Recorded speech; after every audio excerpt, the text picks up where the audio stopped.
Ça y est, les Aveyronais arrivent, on est coincés. Une spécialité locale. Ouais. Le bouchon. C'est fluide, c'est fluide, c'est fluide. Presque personne. En juillet et en août, plus de 5 millions de touristes sont arrivés à Paris, la ville la plus visitée du monde. Les 2 tiers sont venus de l'étranger, le plus fort contingent, les Américains. Les prix à Paris sont bien plus intéressants qu'à New York. Viennent ensuite les Anglais, les Italiens puis les Japonais. Tous ne s'y sont pas mariés, mais tous avec quelques méfiance. Les pickpockets.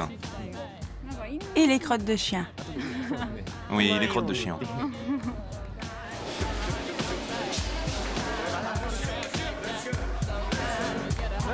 Votre portefeuille. Police. Pickpocket. Allez, tu dégages. Allez, tu t'en vas. Et je veux plus te voir sur le quartier. Allez. Paris l'été, c'est aussi un afflux de gens démunis. Beaucoup viennent d'Europe de l'Est. Il n'y avait qu'une seule association pour s'occuper de ceux qui n'ont rien. L'été à Paris, c'est des vacances pour quelques-uns, mais c'est calvaire pour les autres. Un calvaire, pas seulement pour les SDF. Ras-le-bol des autocars. Ras-le-bol de la pollution. Ras-le-bol de cette nuisance permanente.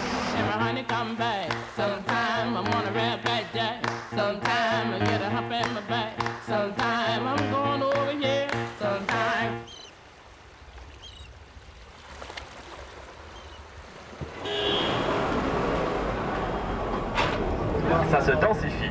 Pour l'instant, c'est encore fluide. Après 12 heures de route, les passagers de ce car venu de Rodez arrivent à leur hôtel. Un voyage de 5 jours pour moins de 3 000 francs par personne. Avec, avant de fouler le pavé parisien, l'habituelle recommandation. Un truc très stéréotypé, c'est que vous êtes toujours en train de demander à votre mari le porte-monnaie, tu l'as bien? Alors on voit monsieur là, oui c'est bien. Alors c'est bien parce que là, il voit bien. Là, il voit bien où c'est que vous l'avez. Je peux vous garantir que vous ne verrez pas si vous le piquez. Vous ne sentez rien. Donc vous faites attention, il y a des pickpockets. Les pickpockets, c'est la première récrimination des touristes. Il y en a dans les aéroports, le métro, dans les musées. On dit même que ce serait devant le sourire narquois de la Joconde que le plus de portefeuilles changent de propriétaire. Il y a aussi ceux que l'on appelle les rats d'hôtel. 10h30. Ce matin de juillet, c'est sur la piste d'un de ces rats d'hôtel que les hommes du groupe Vol à la tire de la brigade de répression du banditisme sont lancés. Point de départ de leur enquête, des photos enregistrées par une caméra de surveillance. C'est une série de photographies qui nous a été confiée par les services de sécurité d'un grand hôtel parisien. Bon, on voit l'individu que nous allons suivre. Le gars s'est assis, allonge la main vers l'attaché-caisse qui se trouve entre les jambes donc de la future victime. Et puis, vous le voyez là, il s'en va avec l'attaché-caisse. Cet homme, comment vous l'avez localisé ensuite? On l'a localisé par certains renseignements qui nous sont communiqués par des sources que l'on a. L'inspecteur divisionnaire François Abjean n'en dit pas plus. Mais depuis plus de 30 ans que le patron du groupe arpente les rues parisiennes, il y a peu d'hôtels dont ils ne connaissent les gardiens de nuit, peu de bistrots dont ils ne sachent jusqu'au prénom des serveuses. Il a le réseau d'un vieux flic parisien, comme les auteurs de polar ont pu en imaginer. Vous recevez? Ouais. C'est sorti. Leur suspect, cet homme d'une 50aine d'années en veste de cuir. C'est parti les gars, hein. Vous avez reçu, c'est parti, hein. Ça va pas prendre de suite, hein. Ah, il a débouché, hein. Il est fil de droite, il a passé le feu. Une filature dans les rues des quartiers populaires de Paris, c'est tout un art. Le feu passe au vert, ça fait gauche. Un principe, une voiture de poursuivant ne doit pas rester longtemps derrière le poursuivi, Bloqué au feu de rappel. pour ne pas se faire repérer. Bon, tu prends, hein, je te laisse. Que je vais remonter par le square Bolivar, hein. Ce jour-là, il y a une moto et 4 voitures avec 2 de nos caméras. Il fera chaud aujourd'hui encore, hein. Ils ont annoncé 26. Il faudrait qu'un véhicule colle, hein, parce qu'il y a trop de voitures. Ouais, je suis loin, moi, hein. J'ai pas vu si ça fait droite ou gauche, on n'a pas pu voir. Oh, putain, je suis bloqué, moi.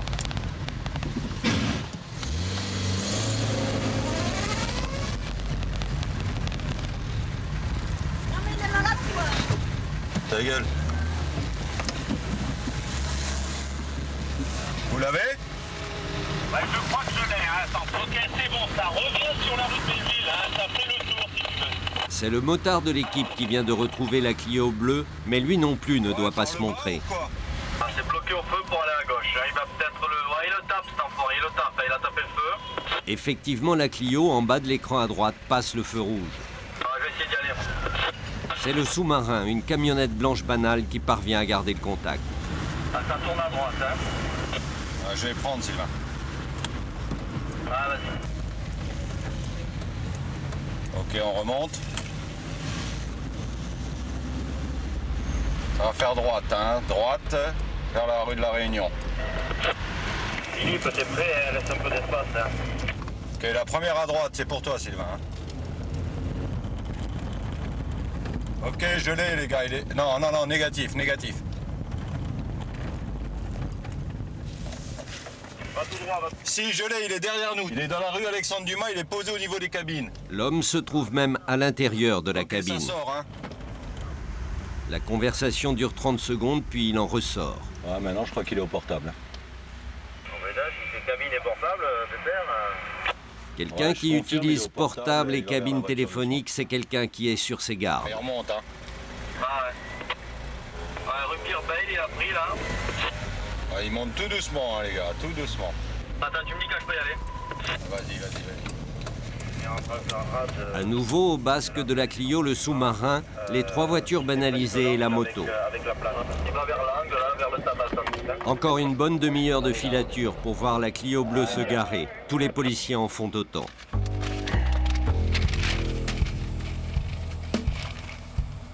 Ok, ça arrive. Il est dans le bar avec un bonhomme là, de 50 ans à peu près, avec lunettes. Il avait sans doute donné rendez-vous par téléphone à cet homme. Ah, il monte des cravates, hein. C'est les cravates qui lui montent. Ça commence à bien faire, ça, hein. Il est au bout à l'angle, au feu à l'angle. Il y avait qu'une minette et puis il y a 2 autres mecs aussi. Ce qu'il y a, c'est qu'ils ne travaillent pas, donc c'est peut-être pas la peine de se cramer derrière. Hein. Mais en fait, leur suspect va de bistrot en bistrot pour finalement revenir à sa chambre d'hôtel. Alors, qu'est-ce qui se passe là? Il est revenu chez lui, à mon avis, ça va pas être pour aujourd'hui. Hein. Une filature pour rien. L'arrivée d'un vol de New York. En débarquant à Roissy, Patricia Finlay ne risque pas de se faire dérober ses bagages. Pas de bagages. Je viens à Paris pour le shopping. Son voyage a été une expédition au cours de laquelle ses valises ont été égarées. Patricia Finlay est riche, elle et son mari possèdent des galeries d'art à New York. Chaque année, Patricia vient en France pour faire ses emplettes. Cette fois, le voyage a été long, plus de 24 heures pour faire New York-Paris. D'abord, mon vol depuis New York a été annulé. Ils m'ont envoyé à Washington. J'ai loupé le Washington-Paris. Ils ont décidé de me mettre sur le Concorde. Mais le seul vol pour revenir à New York était à 8 heures et ils n'ont pas pu me mettre sur ce vol de New York. Quelle compagnie était en grève? C'était les contrôleurs du ciel. Comme chaque année, Patricia vient passer une partie de l'été à Paris. Elle arrive toujours pour les soldes. Dans le 16e arrondissement, elle a une grande amie qui l'accueille chez elle à chacun de ses passages, Pamela. Laisse-moi prendre tous mes bagages. On va devoir faire du shopping. Beaucoup d'Américains ont élu domicile à Paris. Tous n'ont peut-être pas une maison aussi agréable que Pamela, mais c'est plutôt dans les quartiers chics qu'ils sont installés.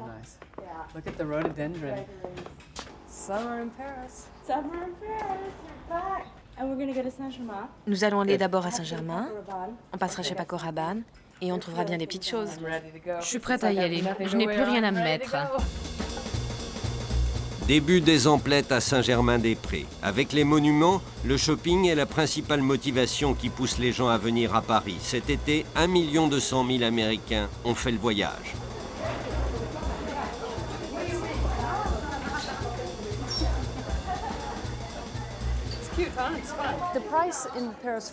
Les prix à Paris sont bien meilleurs qu'à New York.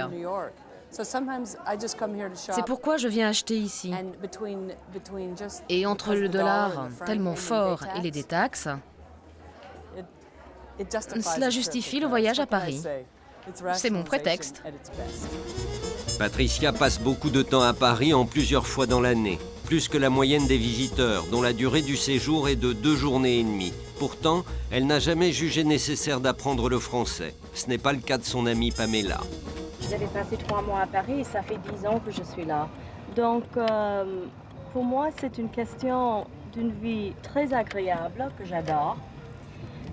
C'est une ville, la plus belle ville pour moi du monde. Et je me plais beaucoup à Paris, j'ai beaucoup d'amis. Il n'y a rien à ne pas aimer à Paris. Surtout lorsque l'on a les moyens de faire les soldes chez les grands couturiers de l'avenue Montaigne. C'est le pantalon que je voulais voir.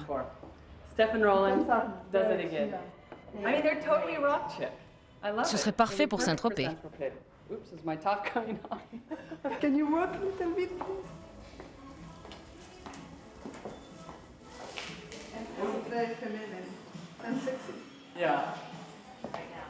Qu'est-ce que tu penses de cela pour ce soir? Très confortable.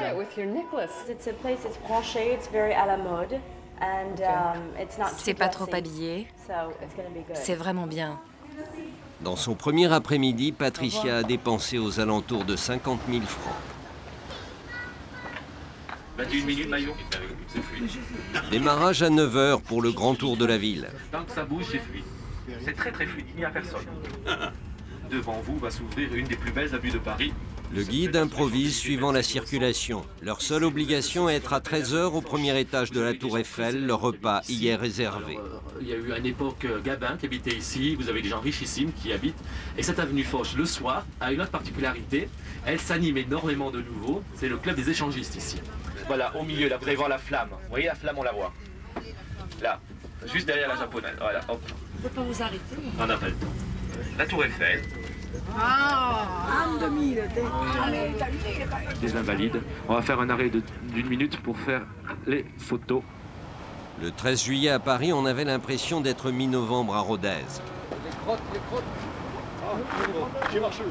Les arrêts sont rares et brefs. Très rapidement ici, vous allez voir un des hôpitaux clés de Paris, dans la petite rue ici à droite, au fond de la rue. Voilà. Derrière ce bâtiment, c'est Val-de-Grâce. Le musée d'Orsay. C'est ici où se trouvent Monet, Manet, Van Gogh. C'est le moment le plus intéressant. Le moment du cache-proust. Paris sous la pluie. Pas trop déçu? Non, pas à cause du temps. Non. Sinon, c'est de toute beauté. C'est magnifique. Un peu de soleil nous ferait du bien. Dépêchons-nous qu'il pleut, qu'on aille manger la soupe. C'est pas de suite, hein? Oui. C'est un petit peu la file d'attente, hein? Uniquement les personnes venues habillées pour le premier étage de En fait, parce que leur repas est réservé au restaurant, ils ont eu le privilège de ne pas faire la queue. Après le restaurant, vous pouvez aller en face, il y a un cinéma, il y a la poste, les souvenirs, les tours Eiffel. Elles sont moins chères que partout ailleurs ici, les tours Eiffel, bizarrement. Un repas plutôt bon pour un prix pas exorbitant. 135 francs, 20 compris, plus 22 francs pour l'ascenseur. Il y a pire dans la capitale. Sans la vue. La pluie, le mauvais temps, le froid. Non, c'est bien Paris, quand on n'y vit pas. Voilà, dans quelques instants, messieurs, dames, les façades du musée du Louvre. Très rapidement, à travers la porte cochère de Richelieu, vous allez voir la pyramide du Louvre, à travers la porte. Et ici, vous allez pouvoir voir les collections du musée du Louvre à travers les fenêtres. Dans le lot, on est très rapide. C'est ici qu'habitez vous aussi. Oui. On a visité le Louvre, on a fait le tour, ça a duré 5 minutes, on a terminé de visiter. Ça, c'est visé, c'est pas mal. C'est joli le Louvre, vu de l'extérieur. Un principe dans ce genre de visite, ne pas s'éterniser. Sauf qu'il faut quand même prévoir un arrêt quelque temps après le repas. En général, c'est à Notre-Dame. Les conducteurs de cars semblent s'y donner rendez-vous. Bon, ça suit. Ok. C'est à côté de Charlemagne et de ses preux que se trouvent les toilettes. Il n'y en aura pas d'autres sur le circuit. Donc c'est maintenant ou jamais. Rentre dans la cathédrale et ensuite donc retour au véhicule derrière. Notre-Dame de Paris est un endroit idéal pour faire une promenade historique. Et on a aussi des toilettes. C'est vraiment l'un des seuls endroits aussi faciles à gérer, les toilettes de Notre-Dame de Paris. C'était bien? Oui, sauf qu'il manque beaucoup d'éclairage à l'intérieur. Oui, il manque de la luminosité. Il n'y a pas du tout de lumière. Non. Très sobre. Non, c'est plus beau à l'extérieur qu'à l'intérieur. C'est mon opinion, elle vaut ce qu'elle vaut. Alors il y a hippodrome, vélodrome, et ici il y a le sexodrome. Vous êtes à Pigalle.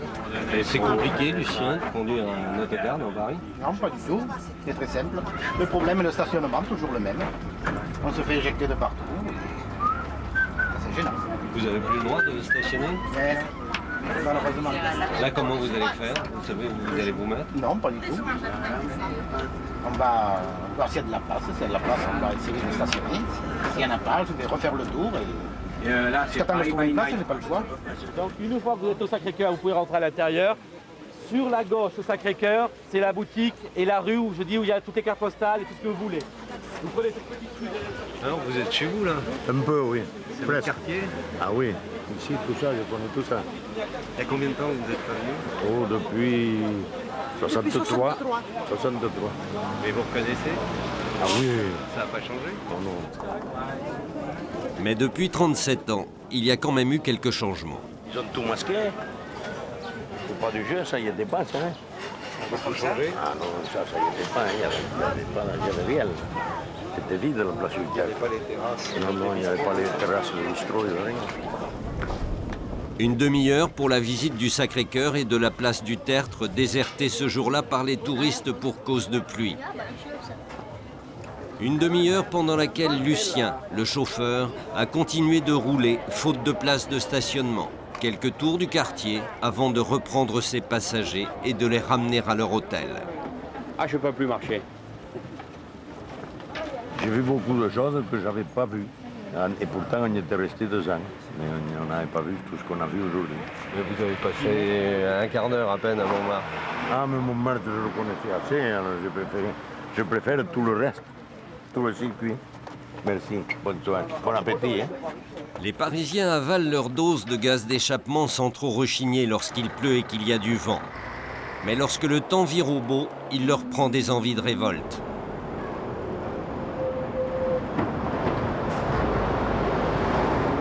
On va s'installer comme d'habitude. Hein? Et puis, au fur et à mesure que les cars s'en vont, on met les plots. Cela fait 2 ans qu'au pied de la butte Montmartre, des habitants affichent leur exaspération. On a décidé de se prendre par la main et de faire respecter nous-mêmes la réglementation. Mais ce que vous faites, vous, c'est pas très légal. Ben, ce qui n'est pas légal, c'est que les cars se garent là. Donc, comme la police démissionne aussi de son côté, bien, on a décidé de faire respecter la réglementation sur ces boulevards. Ça fait 15 ans que ça dure, ça fait 15 ans. C'est pour ça, nous, on en a ras-le-bol. Ras-le-bol des autocars, ras-le-bol de la pollution, ras-le-bol de cette nuisance permanente. Début juillet, la mairie a annoncé l'interdiction du stationnement des cars sur ces boulevards à compter du 1er août. Coincé entre les souhaits des habitants et les intérêts des commerçants ou des transporteurs, Paris n'a pas osé trancher de façon aussi draconienne que Rome, où les cars n'ont plus le droit de pénétrer dans la ville. Attends, moi je suis dans la rue des Rigoles, là. Ok, ça vient vers toi, François. Ouais, c'est bon, je le prends. Toujours la Clio bleue de l'homme suspecté de vol à la tire dans les hôtels. S'il va chercher quelqu'un et que ce quelqu'un est bien habillé, ils vont aller au boulot.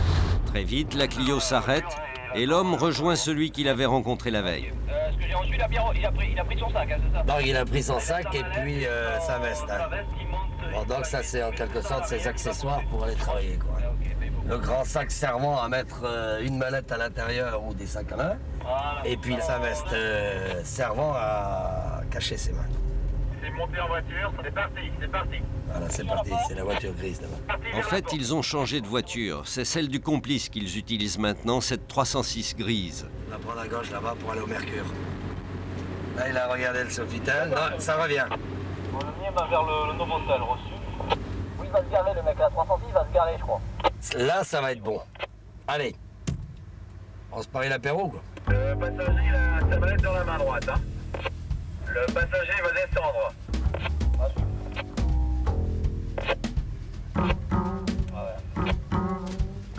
Les deux descendent. Ah, ça n'a rien fait, reçu, ça n'a rien fait. Oh putain, qu'ils me font chier, ils sont mauvais. Ah, tous les deux en voiture, tous les deux en Bon, le périph' roule mal, hein. C'est comme d'hab, hein. C'est Paris. Après avoir visité plusieurs hôtels sans rien dérober, les deux hommes prennent la direction d'Orly. À leur suite, toujours, les 4 voitures de policiers et ce jour-là, 2 motards. Il faut absolument voir s'il sort avec sa mallette, hein. Il a mis sa veste et il a la mallette à la main. Je le vois, il a sorti la porte-veste, là, je le vois. Il a dû repérer quelque chose, il a fait signe au vieux. Ah.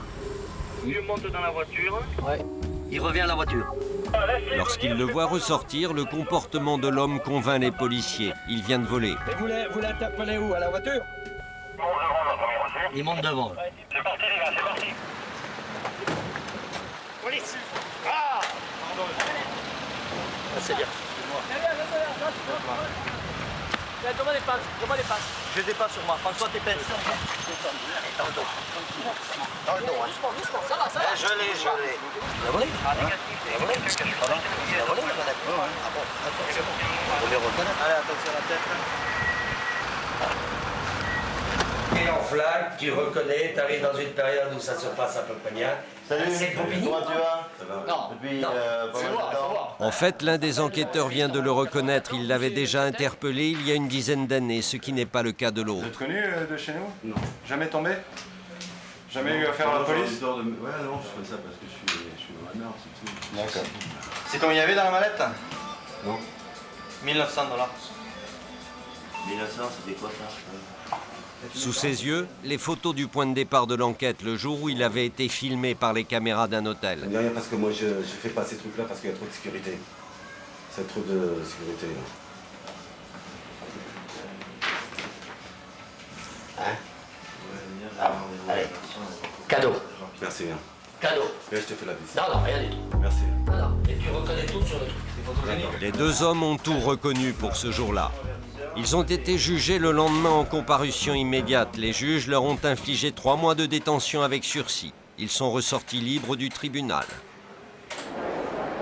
Chaque année, au cours de la 2e semaine de juillet, ce sont les présentations des collections de haute couture. Chaque année, Patricia et Pamela y assistent. Cet été, c'était sous la pyramide, au carré du Louvre. Une bonne occasion de retrouver des amis.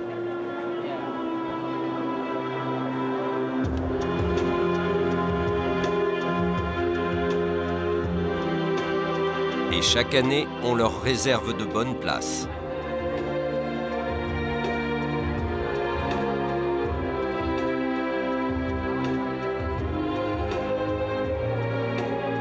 Au bout du podium.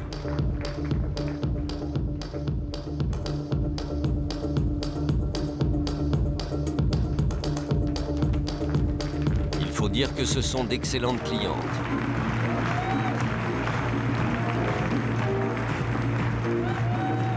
Plus que des clientes, elles font partie du cercle des amis de celles qui ont droit de venir dans les coulisses. Ah bon, bah moi aussi je suis déjà dedans. Comme d'habitude, c'était fantastique. Voilà l'image new-yorkaise. Quand je parle de Paris et de New York, voilà l'exemple. She comes from New York and oh my God, you wear my clothes. Of course I wear your clothes. Thank you, honey. It was great. How are you? Thank you.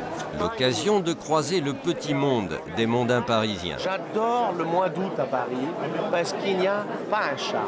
Et enfin, les vrais Parisiens comme moi peuvent vivre la ville avec tout le bonheur de traverser Paris en 10 minutes. Alors on va dîner à Belleville, on va dîner dans le Chinatown du 13e arrondissement parce que c'est en un quart d'heure.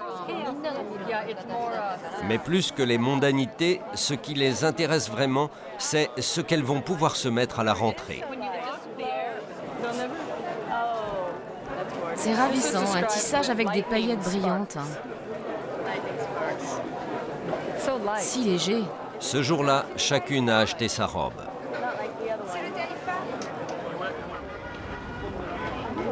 Visite des égouts de Paris, c'est notre point de rendez-vous sur les paumés. Leur guide a décidé qu'il devait être en place à 9 h pour avoir une chance d'y voir quelque chose. Mais 2 heures avant le défilé, il y a déjà plusieurs rangs de spectateurs.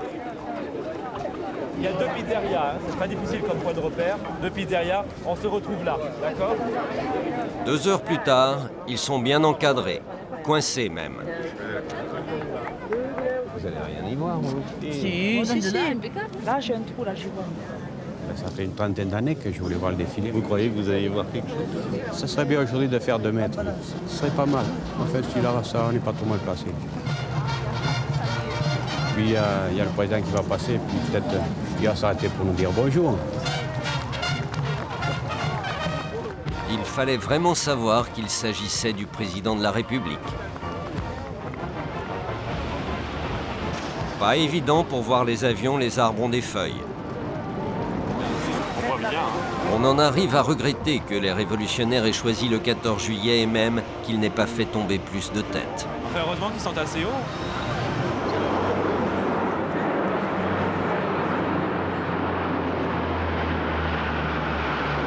C'est autre chose que la télé. La télé, bien sûr, on va peut-être mieux, mais c'est autre chose, c'est mieux. C'est comme un match de foot, vous regardez un match de foot à la télé ou un match de foot. Au stade, c'est autre chose. Pour assister au feu d'artifice, ils ont abandonné leur car. La circulation est interdite aux alentours, l'occasion de découvrir le métro. Voilà, c'est bon. À vous, madame. Vous mettez le ticket, avancez, vous prenez votre ticket, vous poussez, et c'est bon. Vous conservez le ticket. Ça s'appelle le plan du métro. Une rapide initiation pour le cas où quelques-uns s'égareraient. On sort à Birakem, on est à Alésia. Oui. Donc Alésia, on va descendre à d'Enfer. Oui. Et à d'Enfer, on va prendre direction Charles de Gaulle l'Étoile.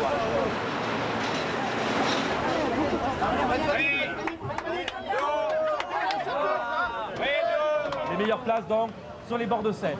La Seine est juste là dans le point. D'accord?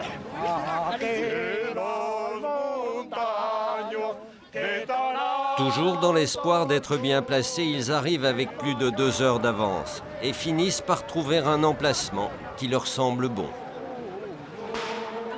Vous le faites exprès. Le seul arbre qui vous manque.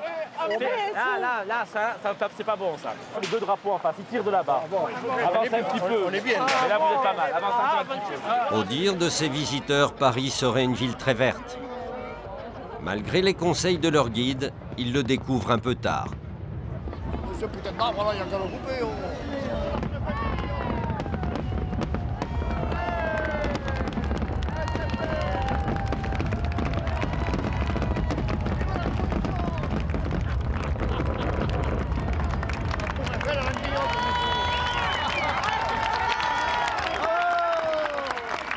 Mais ça, c'est une très belle journée, vous voyez. Ah oui, là, formidable. Là, très, belle, très beau. Ah ouais. Bon, seulement il faut repartir. Faut aller au lit. Chez nous. Il leur faudra 2 heures pour retourner à leur hôtel. Mais tous y sont parvenus.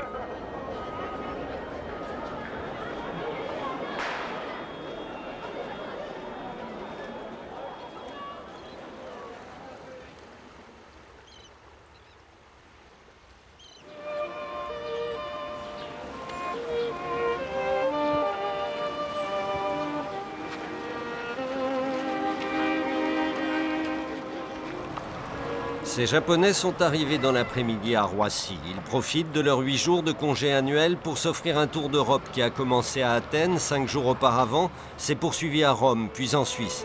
Paris est leur dernière étape. Ils vont y passer 2 nuits et 1 journée et demie. Coût du voyage, 29 000 francs par personne. Leur première soirée, c'est un dîner sur la Seine, à bord d'un des bateaux parisiens, 500 francs le repas. Dans le groupe, Sanae Iwa et Keizo Sugimoto, ils se sont mariés il y a quelques jours à Osaka.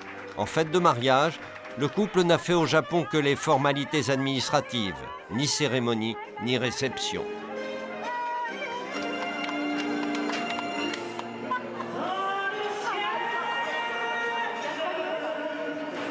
La découverte du Roquefort semble être leur premier choc culturel. Vous savez ce qu'est le Louvre? Un musée. Et qu'est-ce que l'on y trouve? Des peintures, des sculptures, des coquillages. Quel genre de peinture?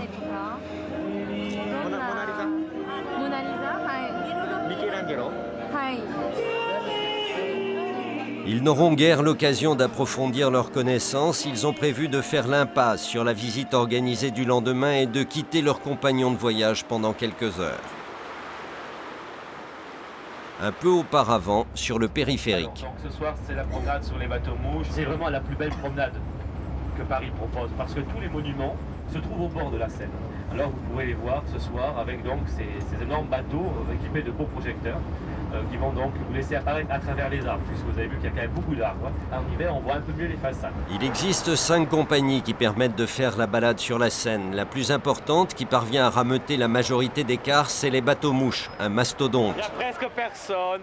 Ça sera un team, une intimité complète ce soir. Une sorte de métro.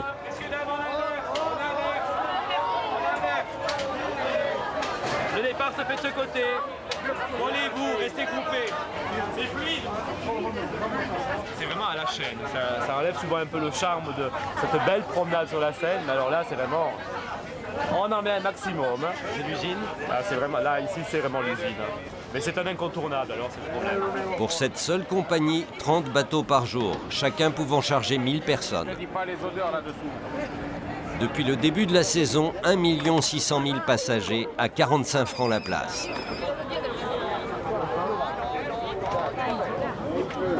On est surpris.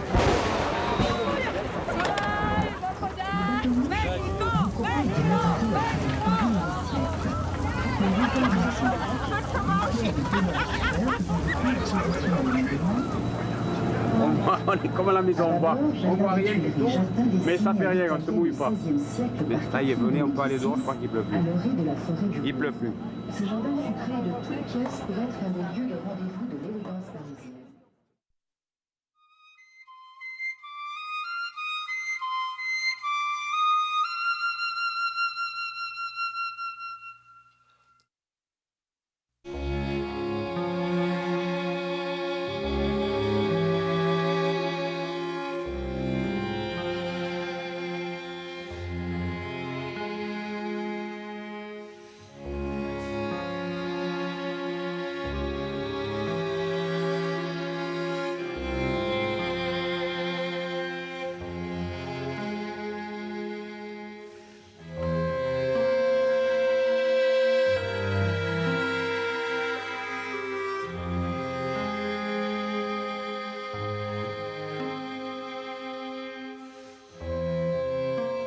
Comme dans un rêve, jusqu'à l'éblouissement.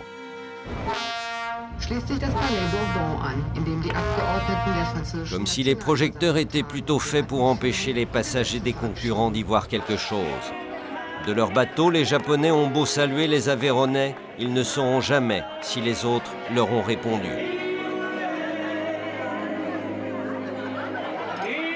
Un tour d'Europe avec même, grâce à la réplique de la Statue de la Liberté, un détour par l'Amérique.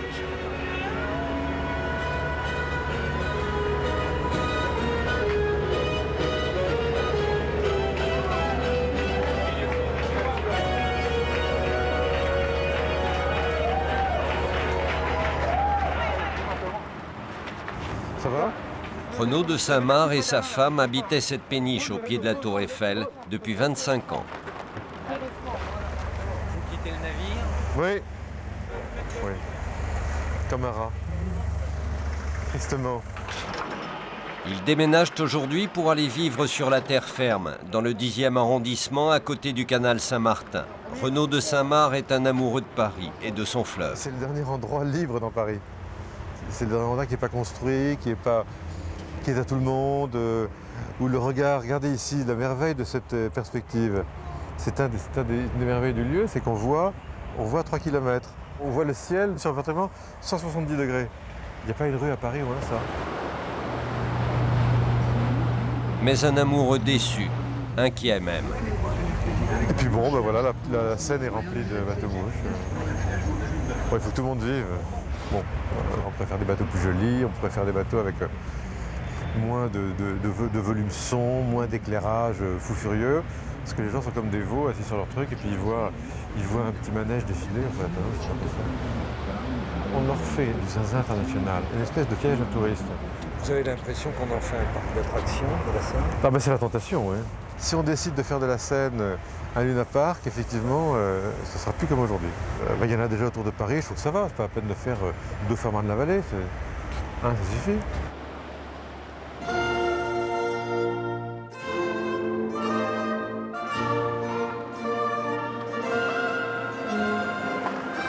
Il est 13h30, devant les grandes écuries de Chantilly, lorsque Sanae Iwa et Keizo Sugimoto quittent la limousine qui les a chargés devant une agence japonaise installée dans le 9e arrondissement. Ils ont passé la matinée dans cette agence à essayer leurs costumes de location. S'ils ont quitté leur voyage organisé, c'est pour cet événement. 400 mètres en calèche et un pavillon dans la forêt qui appartient à l'Institut, les académies françaises. Là, il y aura la musique de Mendelssohn. Et vous devez commencer à marcher, comme je vous ai montré tout à l'heure. D'abord la droite, puis la gauche. Vous restez debout comme cela, elle se baissera et vous relèverez son voile. Moi, je serai à la place du père de Sanae, elle vous tendra le bras, et puis vous avancez en 3 secondes. Et puis vous vous arrêtez et vous baissez le cou.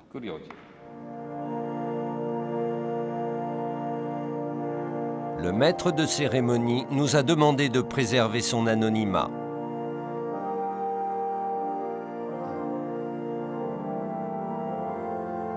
Nous sommes réunis aujourd'hui dans l'intention de célébrer l'union de Sanae Miwa et de Keizo Sugimoto.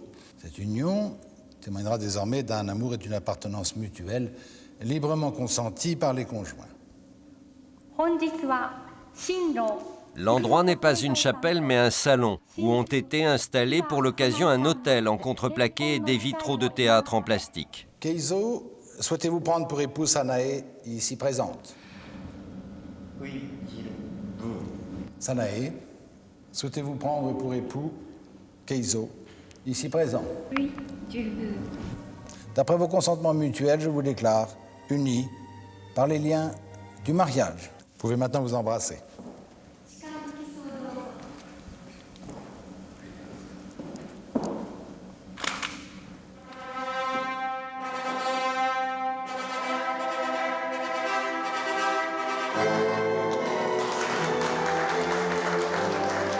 La cérémonie n'a rien d'officiel, encore moins de légal, mais tout est enregistré par ce caméraman.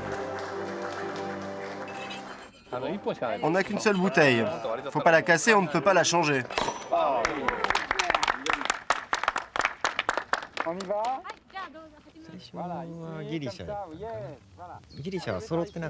On avait d'abord pensé faire cela en Grèce, mais il n'y avait pas la vidéo.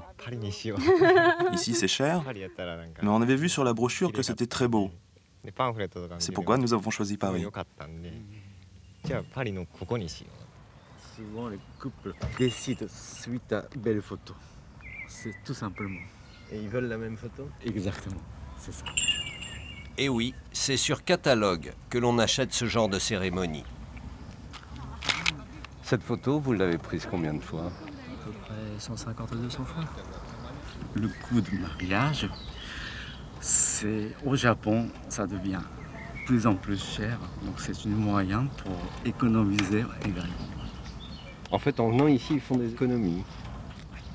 Il n'y a pas que le côté romantique, alors. Exactement.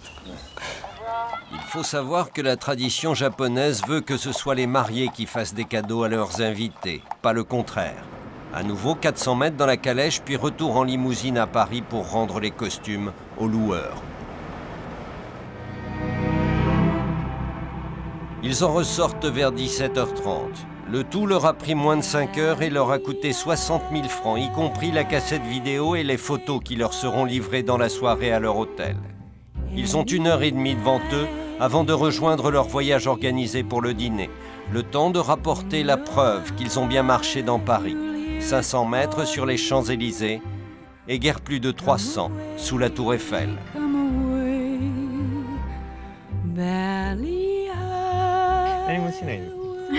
Nous n'avons rien fait. Nous n'avons pas eu le temps. Nous n'avons fait que prendre des photos. Et nous repartons demain matin au Japon. Ils n'auront guère eu le temps de s'exposer au péril dont on les avait menacés. Les pickpockets. Les pickpockets. Et on nous a dit de faire attention aux crottes de chien. Oui, les crottes de chien.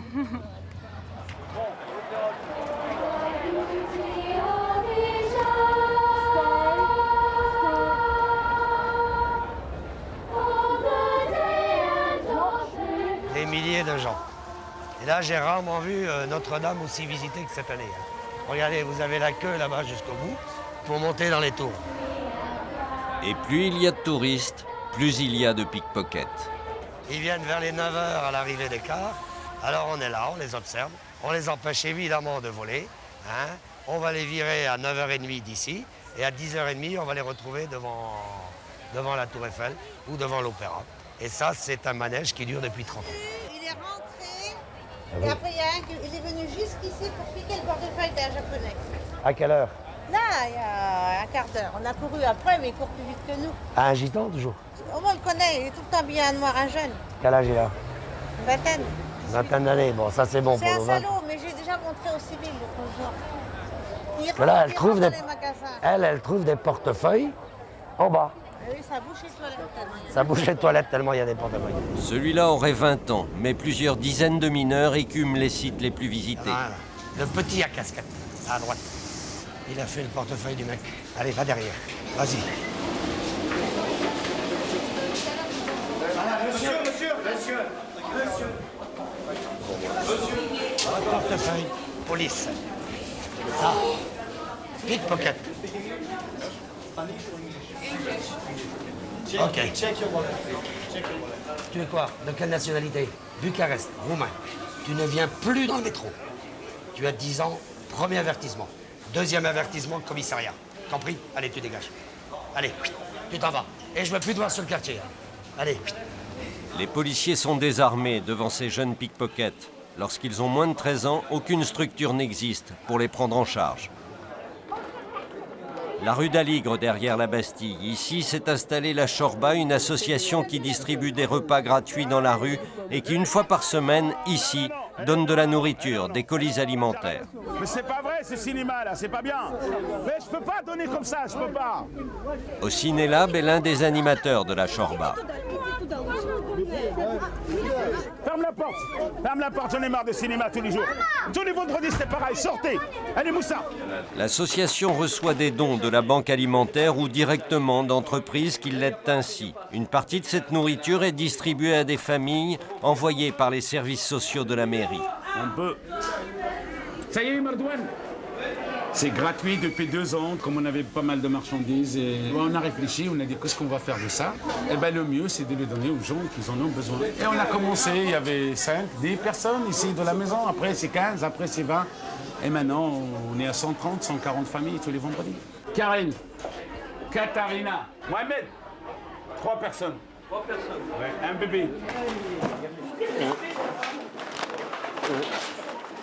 2, Lio. La distribution dure 3 heures, chaque vendredi. À quelques pas, le marché d'Aligre.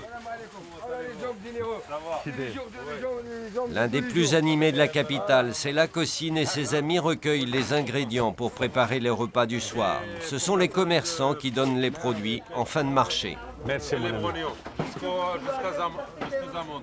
tous les jours, c'est le premier à qui on commence à charger.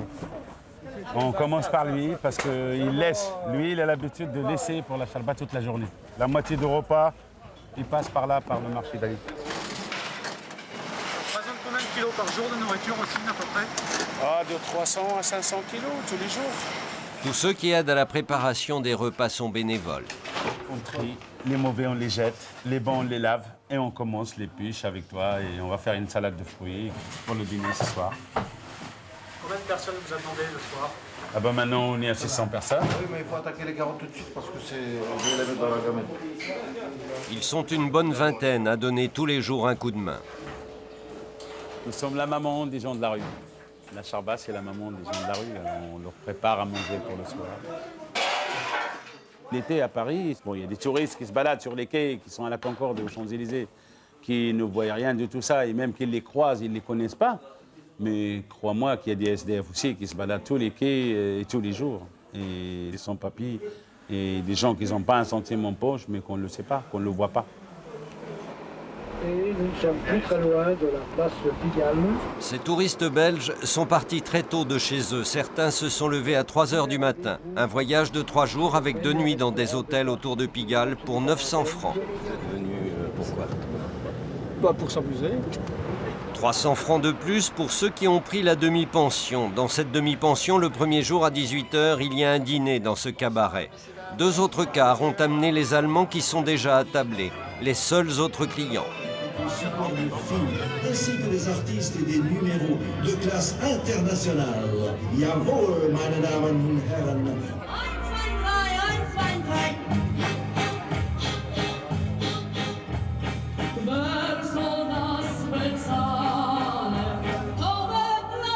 Au menu, une fine tranche de pâté en croûte et une cuisse de poulet. C'est pas connu?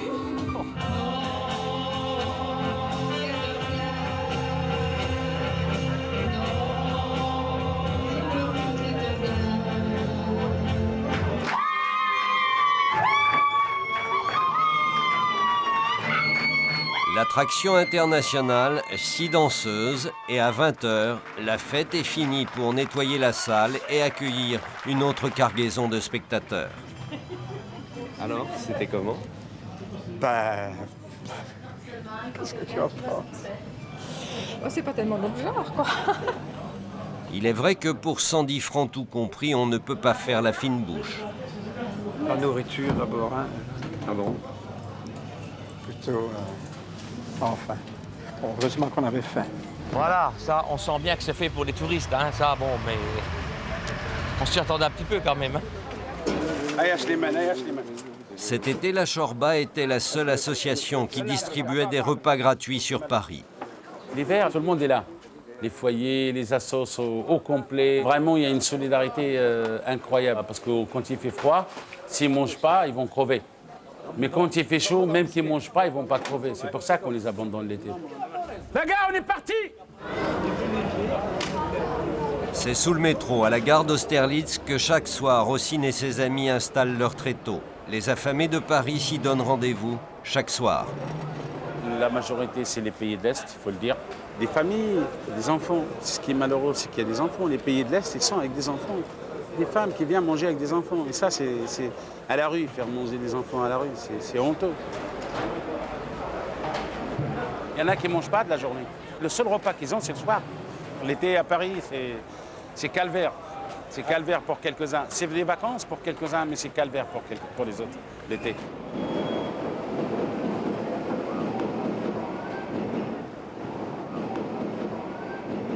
Après leur cuisse de poulet, les plus résistants des touristes belges sont allés voir une pièce dans un théâtre de boulevard. Et à 23 h, il y en a encore 6 qui ne sont pas rassasiés. Je suis déjà venu plus tôt ici.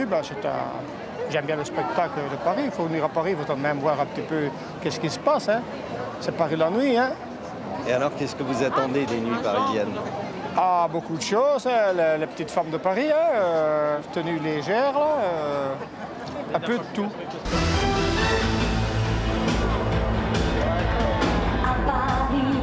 Chaque nuit, féerie, dans la brume, tout s'allume, féerie, laissons les ailes du boulot, nous protéger jusqu'au matin, dans son nuit blanche, regardez bien.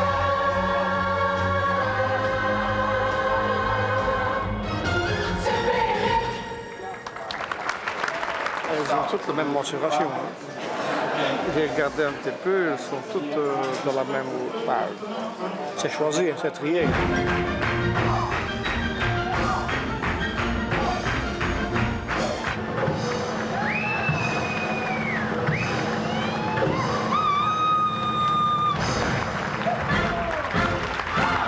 Ce supplément à leur programme leur aura coûté 500 francs par tête. Très bien, très bien. Les champagne d'or, ça rentre. Dans le bleu de ses yeux.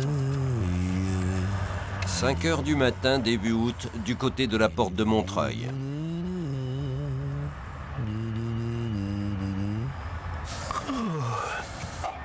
Les policiers ont appris que des Sud-Américains qui leur avaient échappé début juillet sont de retour à Paris dans un hôtel. Il s'agirait de Chiliens parmi les meilleurs dans le vol à la tire.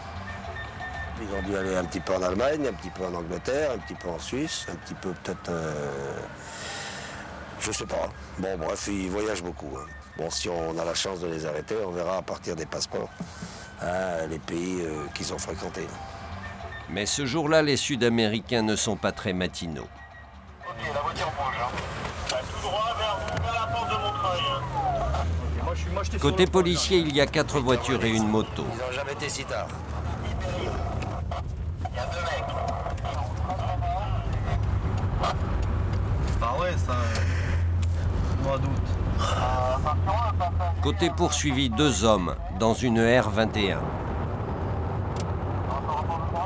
Ça va, Charles de Gaulle. Ah, ça va, Charles de Gaulle, hein, deuxième file. D'après les policiers, une centaine d'équipes comme celle-ci détrousseraient les voyageurs dans les aéroports d'Europe. On arrive sur le rond-point. Fais-toi oublier, hein, Sylvain. Mais les vols internationaux de nuit sont arrivés depuis longtemps. La voiture ne va pas vers les aérogares. Sur les hôtels. Qu'est-ce qu'il va me faire encore là? Ça, je comprends pas ce qu'ils font. Mais pour le moment, je suis à cul, je vais anticiper, je vais mettre deuxième file. Attention! Oh, non, tu te... Non! Ah ouais, mais attends, mais il me dit... Non, mais attends, tu l'avais pas vu, là. Voilà, ça va arriver au feu, je pense. Désolé, Domi, pour la frayeur. Ouais, bah là, on aurait été bien 2 bagnoles de police qui se heurtent, Oh là là! Tout à fait, rapprochez-vous, Mathieu, rapprochez-vous. À 2 reprises, les 2 Sud-Américains sont entrés dans des halls et en sont sortis les mains vides. C'est au 3e hôtel que la voiture la plus proche lance l'alerte. Ils viennent de voler un sac. C'est bon, tu vois. Voilà, bon, tu vois, il retrouve le sac, hein, c'est bon. Voilà, c'est bon. La victime fait partie d'un groupe de touristes russes arrivés la veille.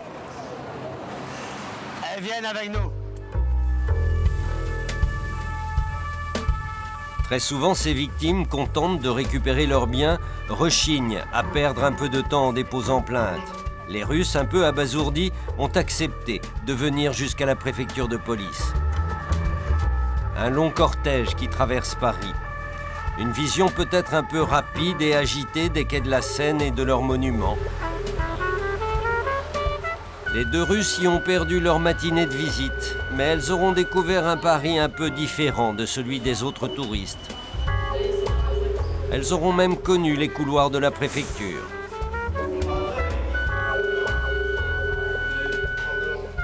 Quant aux 2 Sud-Américains en voyage d'affaires, ils étaient péruviens et ont écopé en comparution immédiate de 5 mois de prison ferme.